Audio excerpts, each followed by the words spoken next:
No, well, thank you everybody for coming. What a privilege to be the first talk after the keynote. Just a show of hands, who here knows what SEDs are? Oh, excellent. For those of you that don't worry about it. We're going to go into what those are. And the best part is we have demos and we have duct tape involving in the demos, so you know the demos are going to be good. So before we get into the details and the interesting part for what everybody's here for, just a very brief introduction. I'm Daniel Boteanu, for those that don't know me. I work in the Forensic Technology and Discovery Group with KPMG Canada. And my background actually has been starting in IT security. So deploying systems securely, operating systems securely, that's where I started. And once I got a feel that I mastered that to a certain level, I said, okay, it's all fun trying to deploy and operate systems securely. Now that I know how to do that reasonably well, let me try to see if I can break into stuff. So if I know how people deploy and operate things, and I know the shortcuts that they will take, because everybody has to take shortcuts and everybody has to have a cap at the effort that they spend and the money that they spend, I know what the holes are, things that are left open. So I moved to penetration testing and red teaming and breaking into stuff. And then after I did that for a couple of years, and I said, yeah, now I know how to break into stuff, and I know how hackers break into stuff, and I know how pen testers break into stuff. And you heard the keynote earlier this morning saying that there's two different ways in which hackers hack and pen testers hack. But I said, yeah, I pretty much know how one and the other go about it. It feels interesting now. It's probably a time to move over once again. So then I moved to the forensic investigation. So with the knowledge of how hackers go around, I'm now looking at when there's been hacking incidents or when people do bad things using computers, looking into that and finding that out and catching those bad people. And I have a couple of professional certifications to cover these three areas. And then during my advancement through these various stages, I was always passionate about security research, which is one of the reasons why I'm presenting here, and I'm presenting the result of some security research. Worth mentioning, I'm an organizer for the NorthSec Security Conference and Hacking Marathon in Montreal. If you've never been to Montreal, it's Europe in North America, so highly encourage you to go there, attend the conference. It's an awesome hacking competition. We only got one mic, so bear with us, please. Thank you. Yes, one mic, two presenters. It should be an interesting day.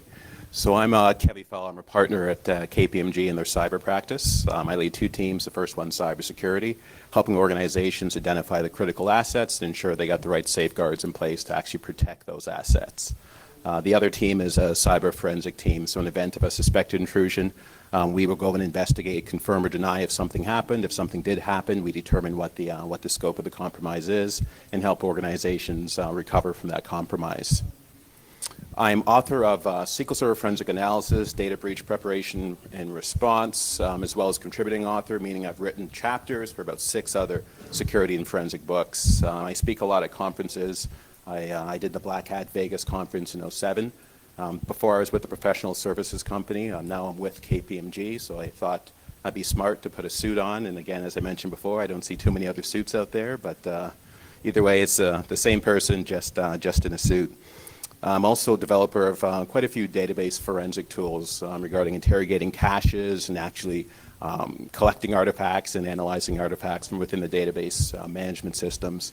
These tools are used from law enforcement agencies across North America, and actually one of the leading banks here in Europe. I'm also a SANS lethal forensicator, which is a long convoluted term, meaning I hold a coin that there's a bunch of rules that if someone challenges me, I have to follow a protocol, or else I have to buy rounds at a bar for individuals. I haven't been challenged yet, but if anyone has a coin, then I might be fair games or easy pickings. So what are we going to talk about today? We're going to start off with what are SEDs. Based on the discussion or the question Daniel threw out there earlier, it seems like a lot of people in this room today are already familiar with what self-encrypting drives are. But we're going to take it back to basics. For some of you who may not be as intimate with them. We're going to look at typical SED enterprise deployment. So how are organizations actually using SEDs within their enterprise environments? We're then going to get to the meat and potatoes, which is the actual attack scenarios. So we're going to look at how attacks actually occur, and we actually have some live demos, and as Daniel mentioned, duct tape, both for the demo as well for any hecklers we might have in the audience, so be forewarned. We're also going to look at some of the mitigation strategies. So once you see the vulnerability, we think it's important that you understand ways you can actually protect your organization and your personal assets against some of the attacks we'll be stepping through. Then we'll be looking at detection of past exploitation. So it's great to know a vulnerability exists. It's equally as important to go back and try and figure out if you've been popped or owned before. So we're going to cover some of that, then look at some real-world implications. Looking at the session, we do have about 5 or 10 minutes carved out at the end for questions and answers. So if there's any questions, we definitely make sure to get that into the session. Just to start things off, I'm going to talk about the state of data encryption out there. So we had a question by someone saying, is this regarding another vulnerability that just came out last week? And this talk is actually separate than that. But I think it's a great segue into when you look at data encryption as a technology, there's been a number of vulnerabilities for both encryption products in flight, as well as encryption products protecting data at rest. A few examples are Logjam, Freak, Poodle, Heartbleed for data in flight, and data at rest would come down to TrueCrypt. Would be one example as well. So a lot of these open source tools and some commercial tools, I'm not going to mention any of the commercial vendors, definitely have a lot of vulnerabilities associated with their products. So technology people have been using, including software people have been using to protect information, definitely people are starting to poke holes in them, and a lot of researchers are definitely spending a lot of time focusing on them. Organizations also are having increasing concerns regarding the access that some governments have reportedly gained within some of these encryption products. So there's talks and there's stories. I'm not going to debate whether they're fact or fiction, but there's a lot of talks regarding some government agencies who have funded security programs to actually introduce flaws or introduce bugs into a lot of these encryption products to grant them access to information that's supposed to be protected. So there's a lot of organizations concerned about that as well.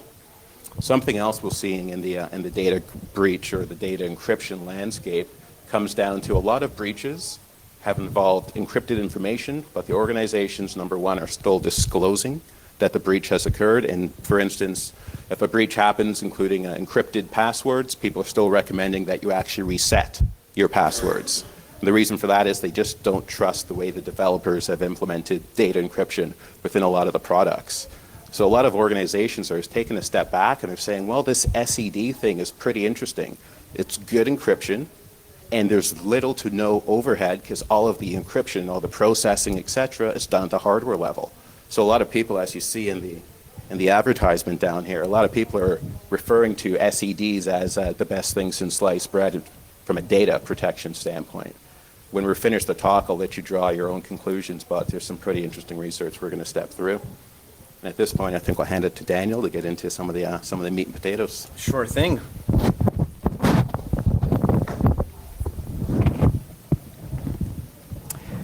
Right. So before we get into that interesting part of what are the problems we're seeing with SEDs and specifically in an enterprise environment, let's take a step back and see where we're coming from. So before there were SEDs or SEDs, the way I'm going to call them throughout the presentation because it's just easier, there was the standard software-based encryption. So the classical full disk encryption where it's actually something that's working on the computer, on the processor that encrypts and decrypts the data on the fly, and that library or layer usually sits somewhere in the operating system.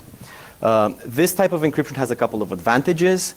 It works regardless of the hardware that you have, meaning that it doesn't matter what model of hard drive you have, what model of laptop you have, it's going to work on all standard hardware. The application doesn't see that the encryption is in place. The operating system automatically handles that and hides that for anything that's application layer. There's a couple of disadvantages with the classical full disk encryption that is the software based. One of them is the slow in-place encryption. So let's say you have a laptop with 1 terabyte of data and you decide that, yes, now I want to encrypt all the data that's there. You actually have to go through reading all of that data, encrypting it, and writing it encrypted on the hard drive. So that takes a lot of time reading that data. And also, because this is done in the CPU and there's extra cycles there to encrypt and decrypt the data whenever we read and write, there's a slight performance overhead. Now with more modern processors, that's less of a problem. And also we have dedicated hardware in the processors that can help that, and some of the encryption products actually take advantage of that. So if we look at this diagram just to illustrate how software-based full disk encryption would work, what we have here at the left, this is the drive, and this can be a hard drive or an SSD, or it can be a thumb drive. For this particular example, let's assume this is the hard drive that's used to boot a machine. So what you'll find on that drive are typically two areas. There will be an area which is the pre-boot software, which is unencrypted. And there will be an area which is the user data. This is the part that's encrypted. So when the machine is powered on, it's the pre-boot software that's being loaded, whether that's TrueCrypt, BitLocker, or any other full disk encryption software. That one's being loaded. And then on the computer, you will have this software decryption layer that will be able to read the rest of the data, make sure the operating system loads and boots properly. And then once the operating system is loaded, the encrypted data, which is the actual operating system files and the user files and everything you would store on the drive, will be transmitted over the SATA interface encrypted. And then the computer, the CPU, will decrypt that data once it gets there and present it to the application and to the rest of the operating system in an unencrypted way. Now, this was software-based encryption. Now we're moving to hardware-based encryption. And when that encryption is done on the hard drive, that's what we call a self-encrypting drive, or a SED. So it's an actual component on the controller of the drive that's handling the crypto part. It's not happening in the processor anymore, not taking CPU cycles. It's done on the drive. Now, a couple of advantages here. Because the CPU and the OS doesn't have anything to do with it, obviously it doesn't have the performance overhead of software-based full disk encryption, so that's a great thing. There's instant in-place encryption. If you have a hard drive that's SED compatible, and you might have one and not realize that in your laptop, and you want to activate encryption, it's a matter of turning a switch, and poof, your hard drive will be encrypted right away. And we're going to get into the details of how that exactly works and how that's possible. But that's a big advantage. You don't have to wait for a couple of hours or less, depending on the speed of your drive, to actually encrypt the data on the drive. So just as for the software-based encryption for the applications, this is transparent, but also for the operating system, this is transparent. Once the unlocking part has been done, and we'll see that in a second, the operating system doesn't even know or doesn't even care that the drive is encrypted. Now, there's a couple of requirements. Obviously, you have to have a drive that's SED compatible. But also, in some cases, the motherboard has to support certain features. And there's also a management component. Just like with software-based encryption, there's the pre-boot authentication and a layer that sits there in the OS that manages how drive is encrypted, username and passwords, or recovery keys. SEDs also have a management component to them. Any disadvantages for SEDs? Anybody know of any disadvantages here in the room? You're not allowed to talk, Evie. But the way these products are being promoted, the SEDs are, like Evie mentioned, they have only advantages when compared to software-based full disk encryption, and no apparent disadvantages. So we should all be using them. And we'll see a couple of potential issues that we might have there in this talk. So we're looking at the same diagram, but now we're having a SED drive, self-encrypting drive. So here at the left, the SED also has an area which we'll call a system area, and depending on in what way the drive works, there would be different things stored in the system area. We'll get to that in a second. And then there's the user data section as well, which is encrypted. Now, the difference here is, like I mentioned, there's a crypto processor on the drive itself that has the job of encrypting and decrypting data. And then data travels through the SATA interface unencrypted. So on the data cable, and we have a couple of them, we'll probably do some demos with them, the data travels unencrypted. And then the operating system just sees that data and uses that as if it was a standard drive, as if the drive was not encrypted. And there's some management commands that are sent over the SATA channel to manage, activate encryption, change encryption keys, and so on. So in which ways can you manage a self-encrypting drives? You remember I mentioned there's a management component around the self-encrypting drives. The legacy way of doing this is what's called ATA or ATA security. So this is basically managing the self-encrypting drive, the encryption part, using standard commands that we were using before to lock and unlock drives. So this is the drives before there was encryption. There was a feature in some drives and a command subset for ATA where you could say, I want to lock the drive and only unlock the drive if you have a certain password, if I send the right password. So one way to bypass that was you can just remove the board, the controller from the drive, put in a new board, and then you would have the access to the data. Data would be unencrypted. Or just connect directly with the proper controller to the drive itself, bypass the controller altogether. Now, for SEDs, it's the exact same principle, the same commands to lock and unlock a drive, just that now data is encrypted on the drive. And the data will be encrypted based on the password that we send to unlock the drive. This is typically managed by the BIOS or the UEFI.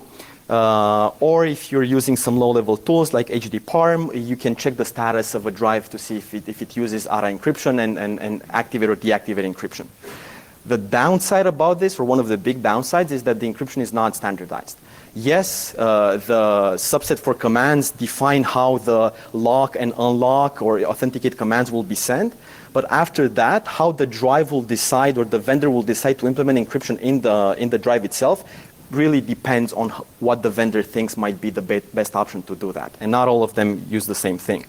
But in general, if we look at it, the data on the drive is always encrypted with what's called a data encryption key or media encryption key, MEC.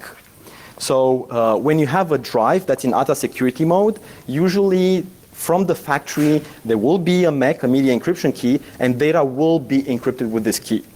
And then the MEC itself will be encrypted with a KEK or key encryption key, and this key encryption key is derived from the password.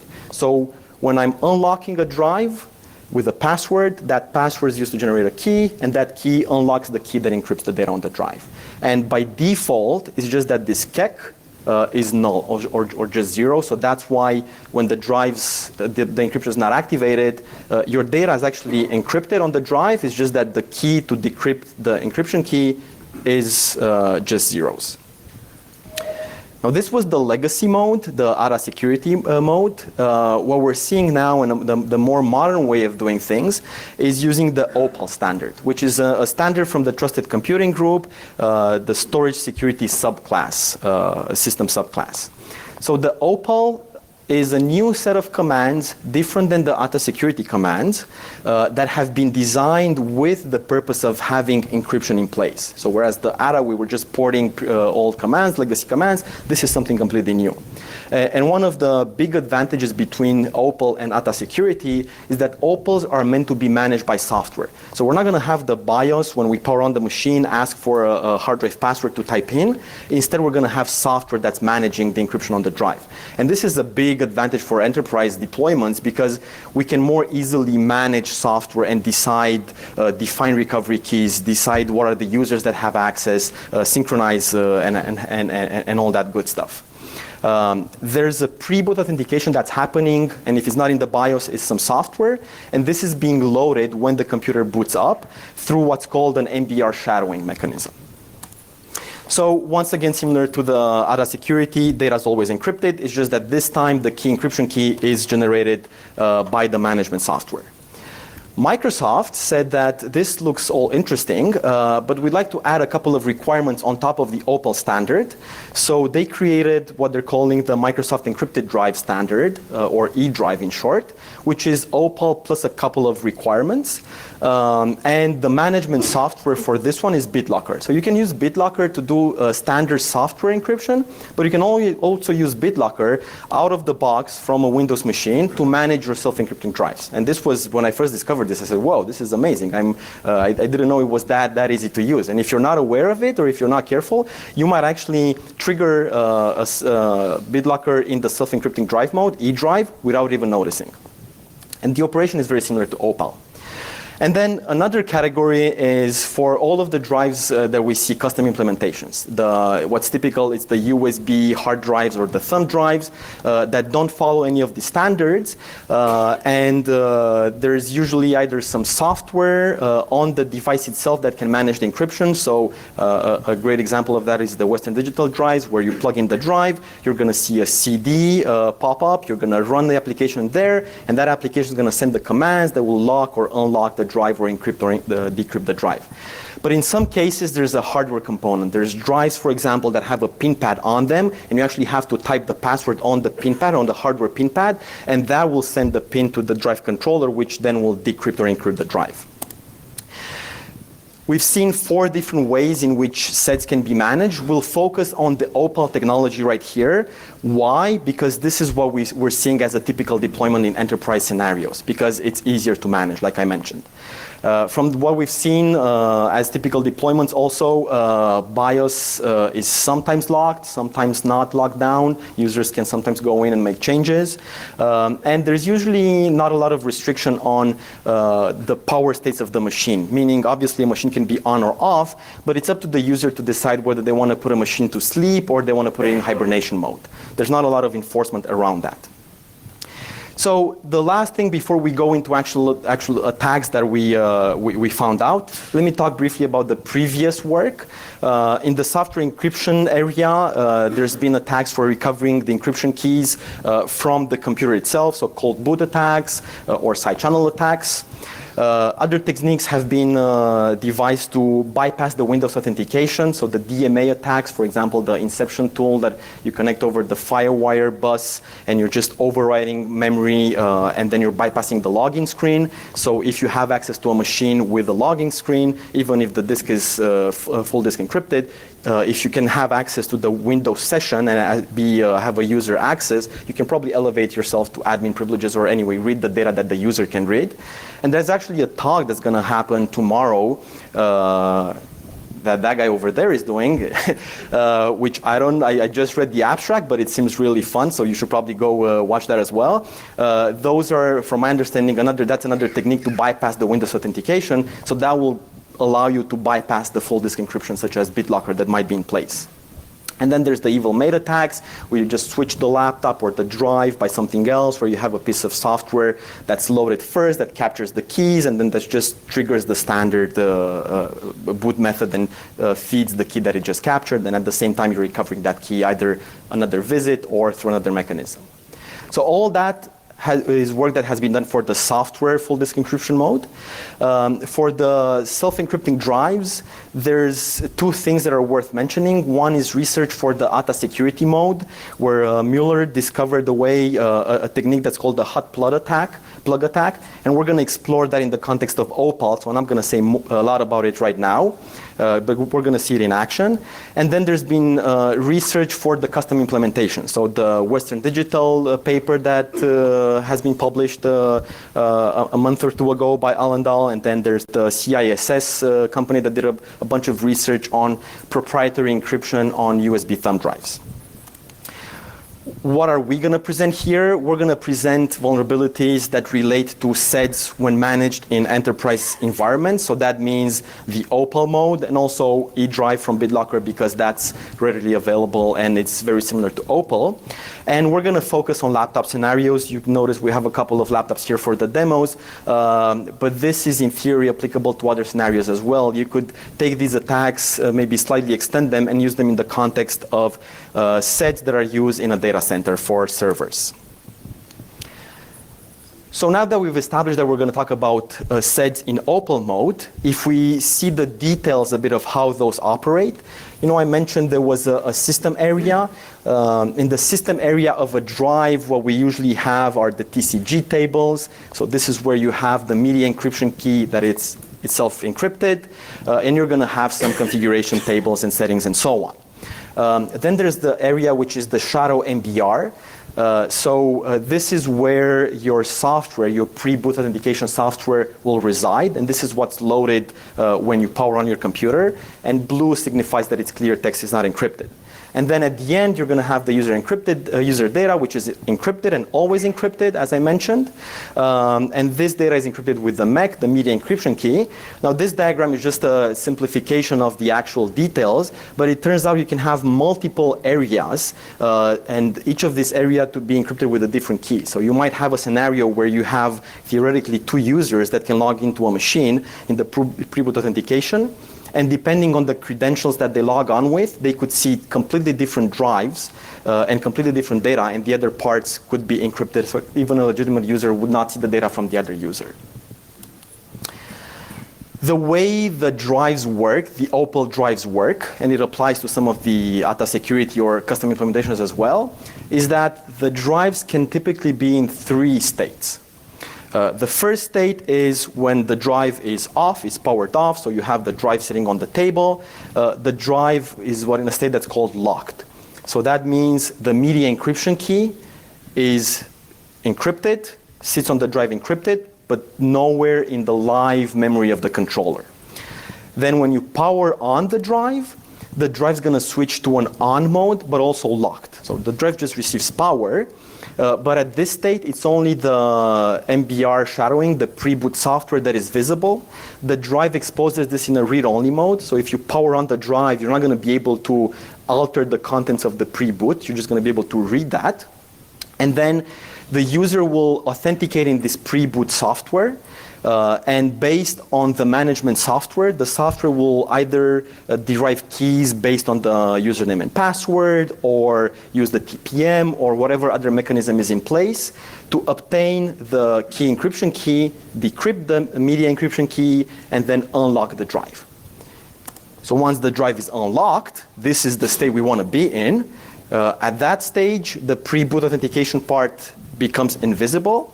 So the only thing that you will see is the user data, and over the SATA interface, this data will appear unencrypted. So even if you were to image the drive, let's say with some forensic tools, you would only see the user data, and that data would appear to be unencrypted. Now, the one thing that's very interesting is once you move the drive to the on-unlock state and you have access to the data, the drive will remain in that state until either one of the following conditions happen. Either you power off or power cycle the drive, so you remove the power, or you explicitly send the deauthentication command to the drive.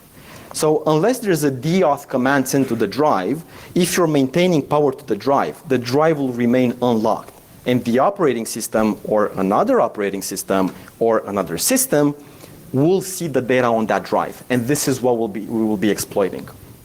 And at first it seemed weird that the drives operate that way, but in fact it turns out that if we go back to the Opal standard, in the SC use cases and threats, the standard mentions that the use case is to protect the confidentiality of stored data against unauthorized access once it leaves the owner's control. And they describe that as involving a power cycle and subsequent deauth.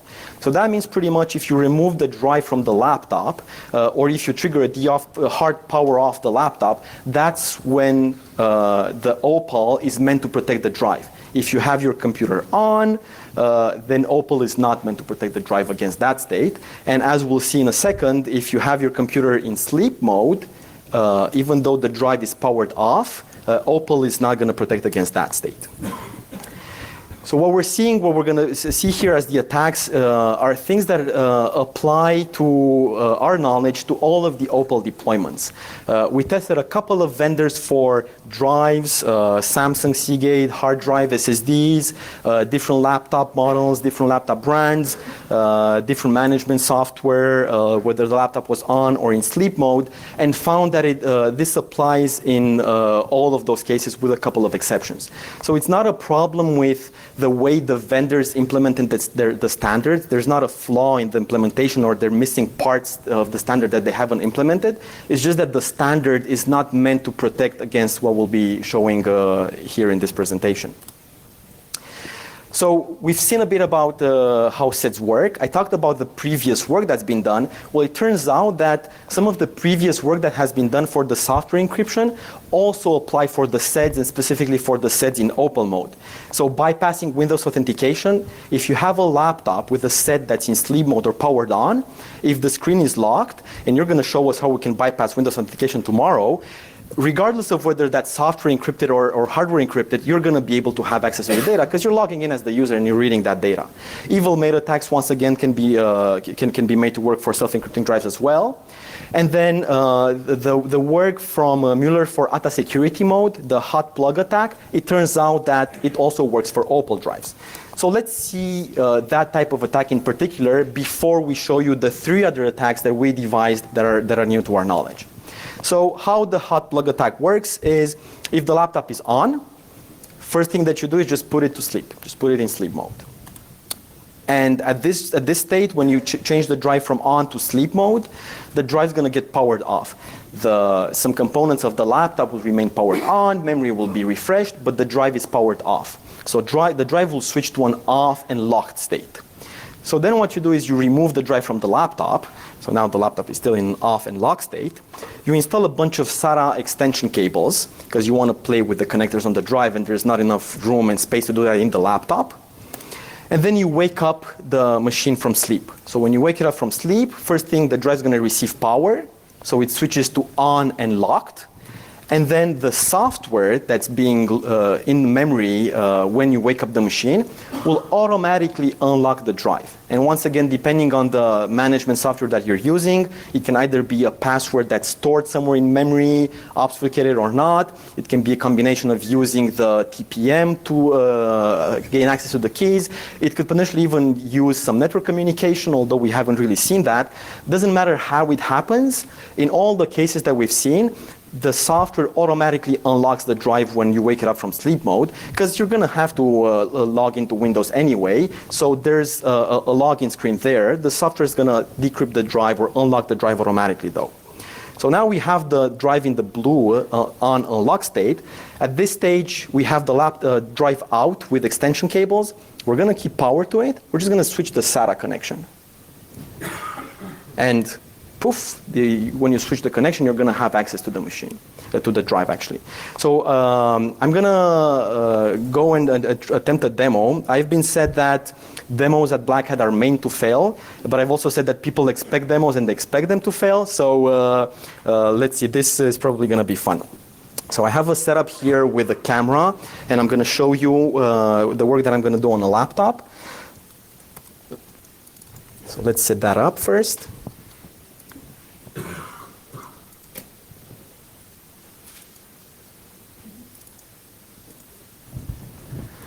Okay. So what demo we're doing first? Okay, yeah. So what I have here, this is the test laptop that we will be using, and I have also this yellow box here, which is a USB to SATA interface that we're going to use to gain access to the drive. And then I'm just going to open Explorer here, which is where we're hopefully going to see the drive appear.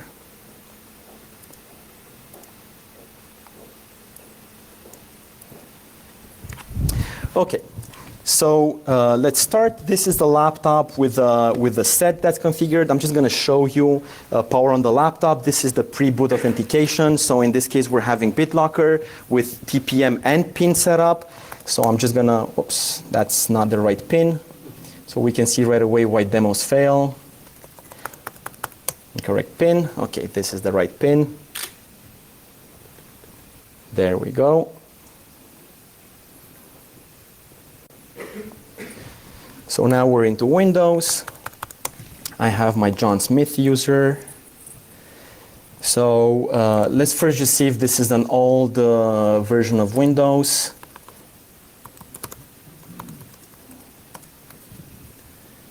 It looks like Windows 10. There's updates that have been applied as of last night, 12.14. So it seems to be pretty recent, all patched up. The drive is encrypted with BitLocker. How can you tell? You see this lock sign over here. But if you don't believe me, we can see the details by running the manage BDE command. So this is where we see that the drive is encrypted. Let me just try to adjust this a bit so we see it better. So we see that the drive is fully encrypted. Hardware encryption, which means the drive is in eDrive mode, so it's not software-based encryption. Protection on, and lock status unlocked. So the drive right now is in the on and unlock state. So this is what a normal user would do, power on their machine, and the user has a document on their desktop. This is the document that we're going to try to access, which is a sample file. So then the user will lock their machine and either put it to sleep or leave it on. Me as the attacker, I step in, I find the machine. If I find the machine on, I'm just going to put the machine to sleep. If the machine is in sleep mode, no problem, I'm just going to use it that way. So then what I'm going to do is I'm going to install extension cables. Let me just move this laptop out of the way for now. So I'm going to open the drive compartment. I replaced the screws with duct tape because if you're just opening it every 5 minutes, it's easier to remove. I'm going to get my drive out, set it here for now. So I have this extension cable. This is data and power extension cable. We only need the data, but that's the longer ones have data and power that I found, so I'm just going to use those. This is where you want to use duct tape as well for your cables, because if you remove the cables while you're trying to do the demo at Black Hat, trust me, it's not going to work. So what I'm going to do now is from this cable that came from the laptop, I'm just going to plug the data connection to the drive. And this is where I'll be using my external USB to SATA adapter. And for now, I will just be supplying power to the drive from this adapter. So I turn this on, I'm supplying power. Now the data is still connected to the laptop. So powering on. The laptop powered on. So this is where the drive gets unlocked. And now what we do is I will remove the SATA data. We don't need the laptop anymore. Nothing's connected to the laptop. The drive's not there. If I try to log in, the laptop will either freeze or crash. And this is where I plug in the data to my USB adapter. You hear the bling, bling, bling. The drive appears here. Oh, you see the other laptop crashed. Doesn't matter. I have access to the drive. And now I can go in that user's desktop. And I have access to that drive right now, even though the drive was encrypted.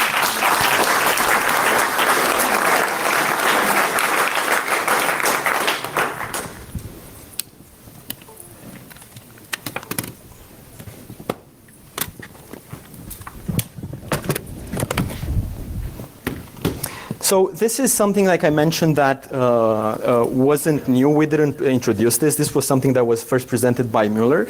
What was interesting is that in their research, they found that all of the laptops were vulnerable except for Lenovo laptops. And the Lenovo laptops were not, the modern ones. They detected when the drive was removed, the SATA data cable was removed from the laptop while the laptop was in sleep mode. And what we found is that for Opal drives, that's not the case. We confirmed that in ATA security mode, yes, the Lenovo laptops do that. But for Opal drives, you don't have that protection. And what's the reason for that? Is ATA security drives, it's the BIOS that's unlocking or locking the drive. So the laptop can easily decide not to unlock the drive anymore if it detects that the SATA cable has been switched. But for Opal drives, is the management software. In this case, it was BitLocker in Windows that was resumed from sleep that unlocked the drive. So the laptop itself didn't really have anything to say there of what to do. Well, there are actually a couple of things that can be done from a user perspective. First thing to do is if you leave your laptop unattended, don't leave your laptop on or in sleep mode, power it off or hibernate it. IT administrators, they can consider disabling the sleep mode or restricting the sleep mode. For example, the laptop can be in sleep mode, but not for more than 15 minutes or 10 minutes, just for walking around from one meeting room to another. Or there can be some geographical fencing. So if you get out of the office or you're on that network, then the laptop's going to power off or hibernate right away. The laptop manufacturers, even though the drive is not in ATA security mode, could attempt to detect if a drive was removed while the laptop was in sleep mode. And then if that's the case, triggered a hard reset of the machine, power cycle the drive, and flush the memory. So that way the software is not loaded and the software would not unlock automatically the drive. And then the SED manufacturers could consider detecting when we're switching the SATA data cable from one computer to the other. And if they detect that while the drive is powered on, to lock the drive so that way the data is not accessible there anymore. So this was something that was not new. Now we're going to see 3 other techniques, but just one of them will be a demo because we don't have a lot of time of other things we can do. The next one is a forced restart attack. So in this case, if the laptop is in sleep mode, we're just going to wake the laptop up. We want to have the laptop running. Then we're going to trigger a soft reset. The drive will be on in unlocked mode at this state. Then we're going to boot from a different source. And then we're going to have access to the data. So you're going to ask, how are you triggering a soft reset on the laptop? On the desktops, it's pretty easy. A lot of the times you have a button to trigger a reset. That's called the hard reset, though. But on a laptop, how would you go around that? Well, it turns out that there's a tool, a face dancer, and we're going to see a demo of this one right here, that can sniff and replay USB traffic. And there's a fellow, Andy Davis from the NCC group, that presented a tool at Black Hat last year, UMAP, that can actually emulate USB devices from Python directly from this hardware gadget. And there are a couple of bugs in modern operating systems where if you have physical access to a machine, to a USB port, you can send some USB commands that are going to trigger a restart and crash the machine. There's also the option of just shorting some memory pins. I've done that multiple times. I didn't break anything in the computer, but just a word of caution, you might fry the memory stick or the motherboard. One of our colleagues, Danny Garwood, actually saw me playing with the screwdriver inside the computer, and he said, why don't you just remove the memory stick? And yes, it turns out that removing the memory stick has less chances of damaging something with the components, and it triggers a soft reset as well in most cases. So good luck applying a patch for that. We've seen a couple of cases where just by plugging a gaming keyboard with a mouse in a USB DVI and switching from one port to the other just consistently triggers crashes in Windows. And then there's a feature in Windows where you can actually trigger a crash, a control crash, control scroll lock. You have to be an admin to change your registry key, but this is something really helpful if you're doing testing and want to see how your computer behaves, especially in the context of SEDs, if you're triggering a crash. So we're going to see the second demo, which is the blue screen of death. It's easy just to remove a memory stick. We're going to do the fun one, though, with the face dancer, and we're going to cause a crash of the machine. Now, there's a paper that comes with our research that will be published on the Black Hat site that actually describes the commands that you can run and the actual test cases from UMAP that you can use to crash a fully patched Windows 8.1 Enterprise. I tested all of those before coming here to Amsterdam, and all of them still appear to work on Windows 8.1 Enterprise. However, none of them work on Windows 10. It turns out, though, that there is another test case in that tool, in the UMAP, that can crash a Windows 10. Now, the code that crashes the Windows 10 fully patched was not disclosed in the responsible disclosure in the article, so I'm going to mask some of the values here, but we're still going to see a fully patched Windows 10 crash and access to the SED. So this is my computer. I'm logging in. Just as before.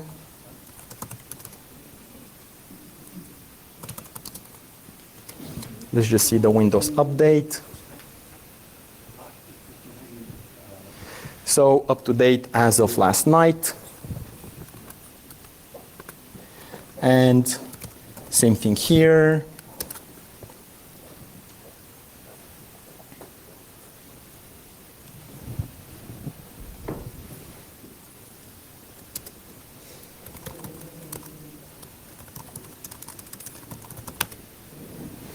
The hard drive is encrypted. So let me just prepare my face dancer tool. Make sure it's connected to my VM.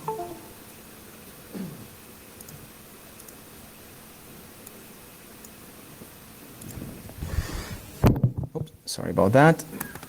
So the machine is locked. What I will do is connect the phase dancer. Just run it with the option to run the test case that can crash a Windows 10. It emulates a certain device, runs the test case, and poof, the device has been crashed. And now I was not prepared. I actually have to hit F12 to trigger a boot from an alternative source. And this is where I'm plugging a USB thumb drive to the machine. So we're going to see the machine restart.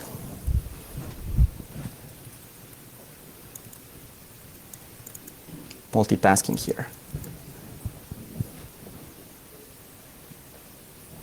You notice that I got a big camera with a focus ring so that I can have another thing to play with while I'm doing the demo. So booting from the alternative source. This is an Ubuntu.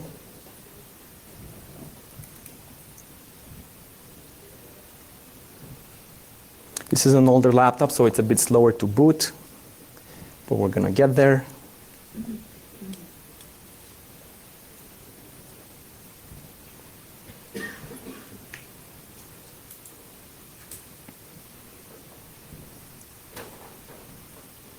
So right now, while all of this is happening, the drive was always on and was always in an unlock state.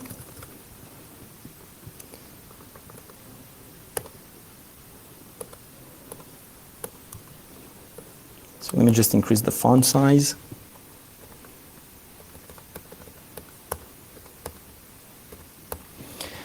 So if I just list the partitions that I have and the drives that I have, I can see that SDA4, this is my data partition from the Windows 10. So I'm just going to mount it.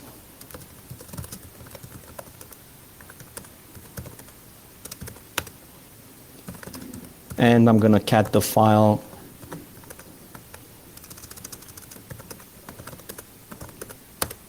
So there we go. We have access to the file system again.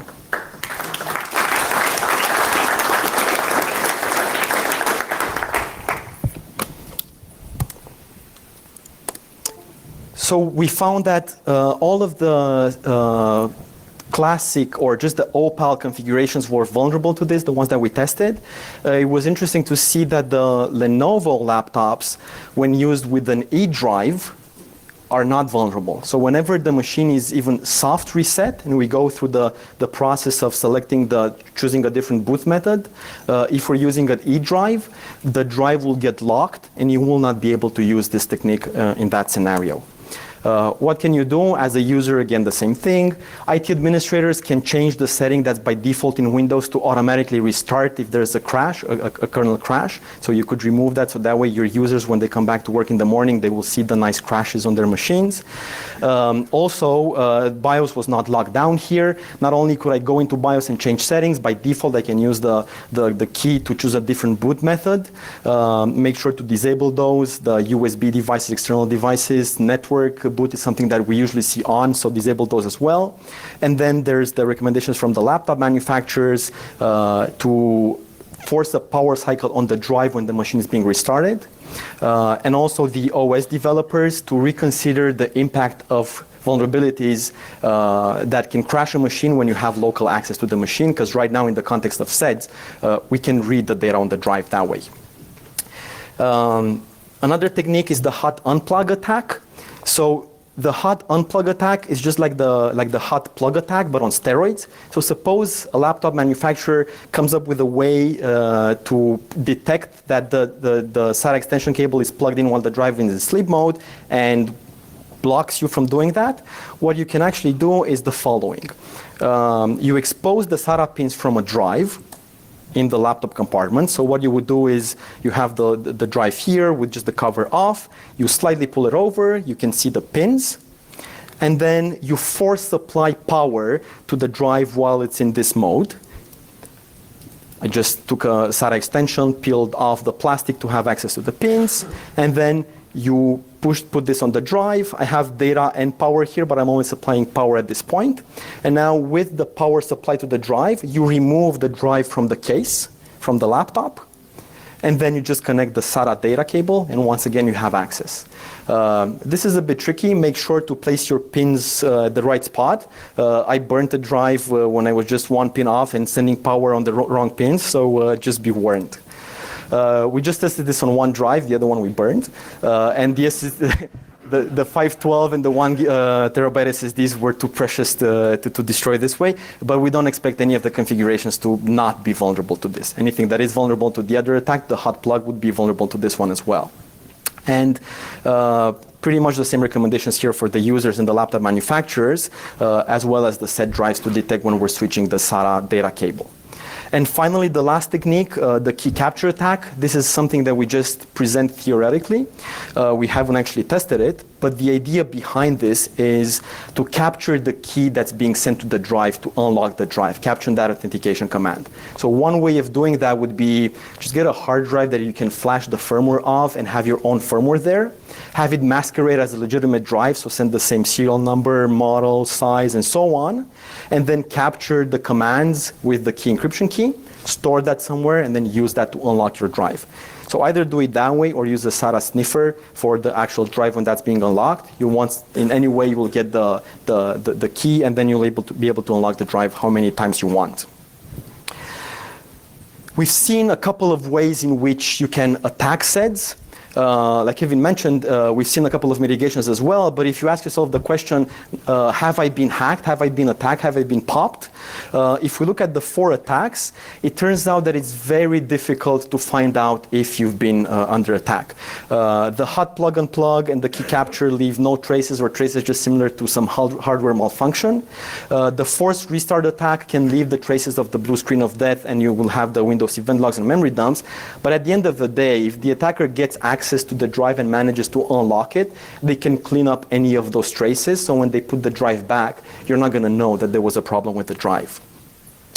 So finally, before we wrap up, a couple of words on the responsible disclosure. We've been in communication with the TCG, Trusted Computing Group, disclosed the findings on July 15th. And by common agreement, they took the task of sharing all of this information or the relevant parts of this information with all of the members from the storage work group. We've also worked with CERT to disclose the vulnerability. We've been assigned a vulnerability note from them and 3 CVs for the attacks that we have actually shown that worked, not the theoretical one. And then Lenovo were kind enough to contact us and say, oh, we want to know more about this. How does this work? And how about those details? And we had a couple of discussions with them on potential mitigations that they might deploy in the future in their laptops.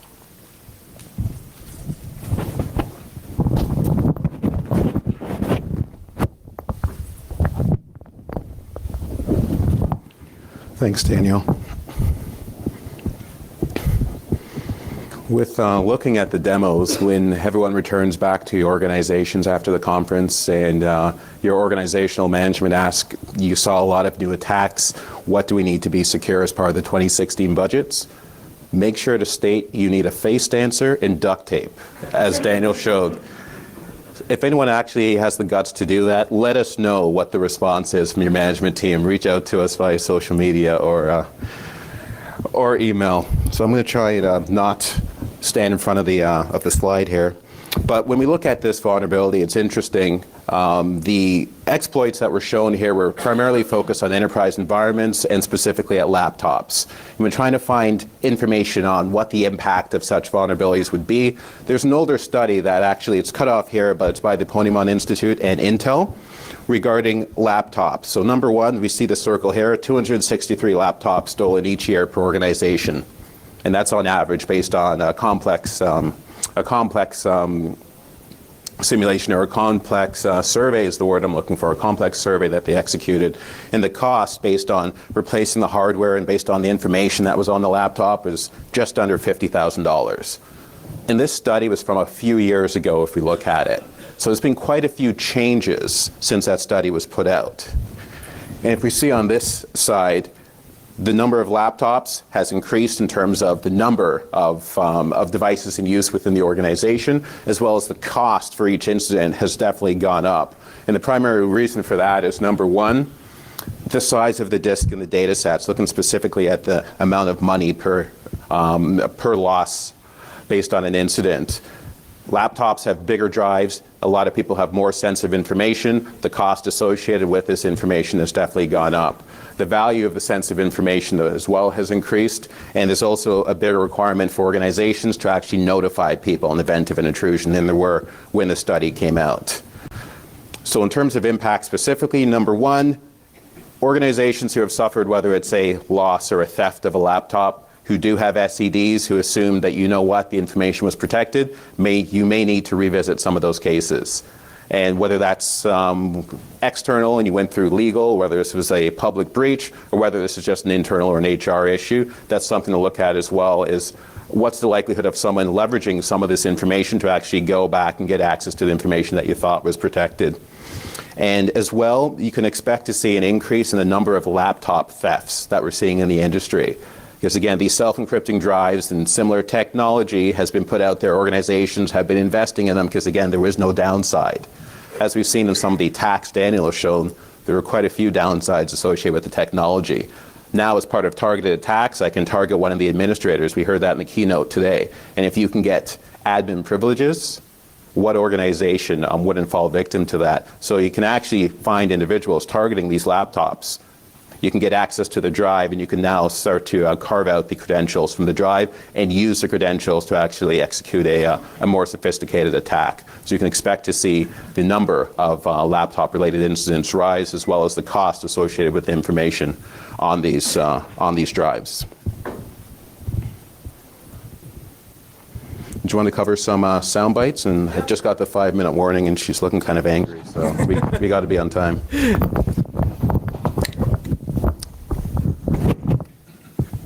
So the format for the Black Hat conference is that at the end there will be 3 sound bites for each conference. So the ones that you can, the 3 key points you can take away from this conference is that SEDs in typical enterprise deployments, which is OPAL, are insecure by design when the laptop is on or in sleep mode. That's just how they've been designed. The standard has been designed. There's things you can do around it to mitigate the risk, things that users can do, things that IT administrators can do, and definitely in the future, things that can be done by the industry to improve the situation. But if you are worried that you might have been attacked or your organization might have been under attack and the data on the drive has been compromised, there's very little you can do to actually detect that or prove that you've been under that attack. So you're better off protecting in the first place because you're not going to be able to tell that you've been attacked or not after the fact. And I believe we have 2 minutes or so for questions now. Anybody has any questions? Yes, question in the back? Yeah, you said earlier that if the cable is disconnected, some laptops will detect that and then will force a reboot cycle. So How is it actually detected when you're in sleep mode? Is that still powered on or is this some static detection? the question was surrounding some laptops that might detect the SATA data cable being changed when the laptop is in sleep mode and then not unlocking the drive. So just to clarify, that is the case right now for Lenovo laptops for drives using ATA security mode. For Opal drives, that's not being implemented. How exactly that's being done?